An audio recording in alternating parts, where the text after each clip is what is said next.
என்னடா பூட்டி கிடந்த கடையில் ஒரே பூவா தொங்குன்னு சொல்லிட்டு நானே என் ஃப்ரெண்டு இறங்கி போய் பார்த்தா தெரியுது. அங்கே ஒரு ஹிந்திக்கார பையா ஏதோ போட்டு ஆத்திட்டு இருந்தாரு. நாங்கள் போய் கேட்டதுக்கு தம்பி இதான்ப்பா ஹாட் பாதாம் மில்க் அப்படின்னு சொல்லி சொன்னார்.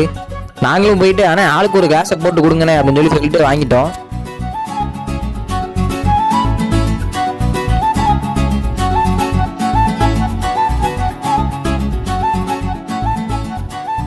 வளர்ற பசங்க சொல்லிட்டு இருந்தாங்க ஆளுக்கு எக்ஸ்ட்ரா 2 பாதாம் சொல்லிட்டு கையில் போட்டு கொடுத்தாரு.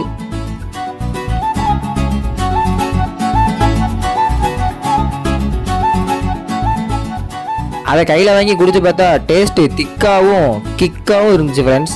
நம்ம ஊரில் கூலிங்காக பாதாம் மில்க் குடிச்சிட்டு இங்கே ஹாட்டாக குடிக்கும் போது டேஸ்ட்டு கொஞ்சம் டிஃப்ரெண்ட்டாக இருந்துச்சு. மறக்காமல் வீடியோக்கு ஒரு லைக்கை போட்டு அடுத்து எந்த கடைக்கு போய் விசிட் பண்ணலான்னு சொல்லிட்டு கமெண்ட் செக்ஷனில் கமெண்ட் பண்ணிட்டு போங்க. கடையோட எக்ஸாக்ட் லொக்கேஷன் பார்த்தீங்கன்னா நம்ம டிஎஸ்எஃப் கிராண்ட் பிளாசாக்கு முன்னாடி இருக்குது, ராணா கேக்ஸ் பக்கத்தில். அம்புட்டு தான்.